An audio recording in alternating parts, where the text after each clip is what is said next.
Hello दोस्तों, स्वागत है आप सभी का आपका अपने चैनल बेसिक नॉलेज में। दोस्तों आज का वीडियो क्लास 10th वाले विद्यार्थी बहुत ही महत्वपूर्ण है जो इस बार बोर्ड एग्जाम देने जाने वाले हैं। जी हाँ दोस्तों, क्योंकि इसमें हम लोग देखने वाले हैं अति लघु प्रश्न उत्तर। जी हाँ, जो आप लोग बोर्ड एग्जाम पता है, आप लोग एग्जाम में अति लघु प्रश्न उत्तर लघु और दीर्घ टाइप के पूछ जाएंगे। तो अति लघु में किस प्रकार के पूछेंगे, वो भी सोशल साइंस में, एसएसटी में, सोशल साइंस में। चलिए हम लोग देख लेते हैं, बहुत ही महत्वपूर्ण सवाल और इसमें से एग्जाम में ये पूछे जा सकता है। तो ज्यादा सवाल नहीं रहे, 7 से 8 सवाल आप लोगों के लिए है और ऐसा ही सवाल आप लोग एग्जाम में बिल्कुल पूछे जाएंगे। तो चलिए देखते हैं क्या क्या सवाल है और हर एक चीज को समझा भी देंगे ताकि आपको रटने की जरूरत नहीं पड़े। चैनल को सब्सक्राइब जरूर कर लीजिएगा और एक काम कीजिए, अपने दोस्तों को शेयर कीजिए ताकि मुझे मोटिवेशन मिले और भी ऐसे वीडियोस अपलोड करने को। तो दोस्तों सबसे पहला सवाल है, जॉबर कौन होते थे। तो देखिए यहाँ पर, जॉबर कोई पुराना और विश्वस्त कर्मचारी होता था। वह अपने गांव से लोगों को लाता था और उन्हें शहर में बसने के लिए सहायता करता था। जॉबर मतलब कौन भैया, जॉब देने वाला। जी हाँ दोस्तों, आप लोग गांव में भी कोई ना कोई जॉब देने वाला होगा तो उसको जॉबर कहते हैं। अभी नहीं, पुराने जमाने में, कब, इतिहास के पन्नों में। ठीक है, तो जॉबर कोई पुराना और विश्वस्त कर्मचारी होता था।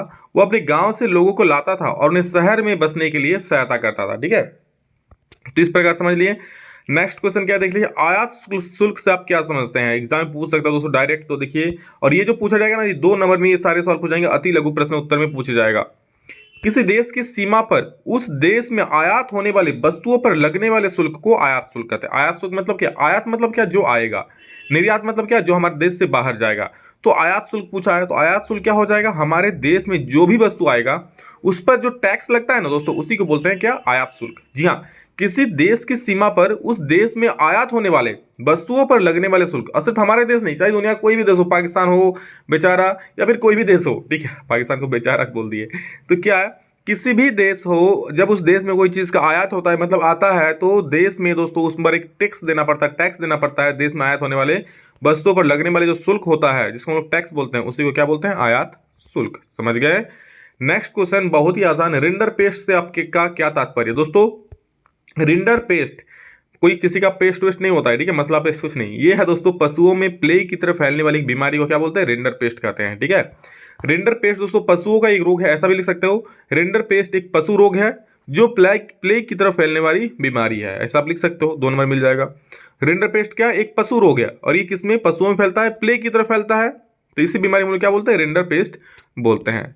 नेक्स्ट क्वेश्चन है, भारत में उपजाई जाने वाली किन्हीं 4 रोपण फसलों के नाम, जिसको रोपा जाता है। तो देखो, चाय, कॉफी, गन्ना तथा केला, ये 4 फसल दोस्तों हो गया जिसको रोपा जाता है। बोले सर इसमें 2 नंबर मिल जाएगा क्या, तो बिल्कुल मिल जाएगा। जब क्वेश्चन ही दिया है 2 नंबर वाले, और क्या लिखोगे इससे ज्यादा, तो आप लोग एक्स्ट्रा इतना लिख सकते हो कि भारत में उपजाई जाने वाले किन्हीं 4 रोपण फसलों के नाम है, डैश देके लिख देना, चाय, कॉफी, गन्ना, केला। चाय तो आप लोग पीते ही हो, कॉफी तो आप लोग पीते ही हो, ठीक है, गन्ना आप लोग खाते हो और केला तो खाते हो। नेक्स्ट क्वेश्चन आप लोग का, भारत में झूम खेती किए जाने वाले 4 राज्यों के नाम लिखिए। तो लिखिएगा यहाँ पर क्या, भारत में झूम खेती किए जाने वाले 4 राज्यों के नाम है डैश। पहला है असम, अरुणाचल प्रदेश, नागालैंड तथा मणिपुर। क्या हो जाएगा, असम, अरुणाचल प्रदेश, नागालैंड तथा मणिपुर, ये 4 दोस्तों राज्य है जिसमें झूम खेती की। झूम खेती मतलब पता है क्या होता है, मतलब कुछ दिनों दोस्तों इस जगह पर खेती करेगा, जब इसकी उपजाऊ क्षमता कम हो जाएगी तो क्या करेगा, इसको छोड़ देगा कुछ सालों के लिए, फिर यहाँ पर खेती करेगा। फिर यहाँ पर जब उपजाऊ क्षमता कम हो जाएगी तो इसको छोड़ देगा, यहाँ पर खेती करेगा, यहाँ पर करेगा, यहाँ पर करेगा। इस प्रकार से घूम घूम के खेती करेगा, तो उसको बोलेगा झूम खेती। आगे देखो, सूचना के अधिकार से आप क्या समझते हैं भाई साहब, सूचना का अधिकार क्या होता है। तो देखो, सरकार या उसके कामकाज के बारे में जानकारी प्राप्त करने का अधिकार को सूचना का अधिकार कहते हैं। ठीक है, सूचना का अधिकार यानी कि RTI। जी हाँ, RTI यानी कि राइट टू इंफॉर्मेशन। RTI क्या होता है दोस्तों, इसका फुल फॉर्म RTI होता है राइट टू इंफॉर्मेशन। ठीक है, राइट टू इंफॉर्मेशन होता है RTI। तो दोस्तों आप लोग बता दूं, RTI के द्वारा आप किसी भी सरकारी कामकाज के बारे में जान सकते हो। सरकार या उसके कामकाज के बारे में जानकारी प्राप्त करने का अधिकार को सूचना का अधिकार कहते हैं। सर इसका यूज कैसे करेंगे, जैसे मान लो आपके गांव में एक रोड बना, ठीक है, आपको पता नहीं चल रहा है कि रोड में कितना का खर्च हुआ, एक्चुअली सरकार कितना पास किया था, कहाँ कितना खर्चा हुआ, तो आप उस पर RTI डाल सकते हो। आप जानकारी ले सकते हो कि मुझे जानकारी चाहिए कि इस रोड पर कितना खर्चा हुआ, सरकार कितना पास की थी। तो टोटल आपको जो इसका विभाग है, रोड वाला जो विभाग है, नगर विकास विभाग है, जो भी विकास विभाग है, जो भी विभाग है, उस विभाग में जाकर RTI का एप्लीकेशन दोगे, ऑफलाइन या ऑनलाइन कुछ भी तरह से दे सकते हो। 10 रुपये का एक टोकन लगता है, दे देना। ठीक है, वो आपके बाद आपको उसका जवाब मिल जाएगा, तुरंत नहीं, छानबीन होगा, फिर उसको आपका उसको जवाब मिल जाएगा। तो ये दोस्तों होता है आरटीआई। तो किसी भी चीज़ के बारे में आपको जानकारी चाहिए, ठीक है, तो आरटीआई के थ्रू से आप ले सकते हो।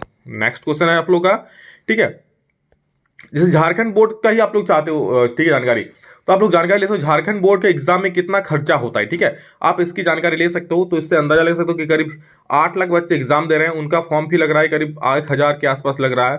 तो टोटल मतलब समझ लो कितना बच्चे हो रहा है, 8 लाख को 1000 से गुना करना, करोड़ों अरबों में रुपया आ रहा है। एक्चुअली एग्जाम में खर्चा कितना होता है ये भी आप इसका आरटीआई डाल के प्राप्त कर सकते हो। भारत में केंद्रीय सरकार की तरफ से करेंसी नोट कौन जारी करता है? भारत में केंद्रीय सरकार की तरफ से करेंसी नोट कौन जारी करता है?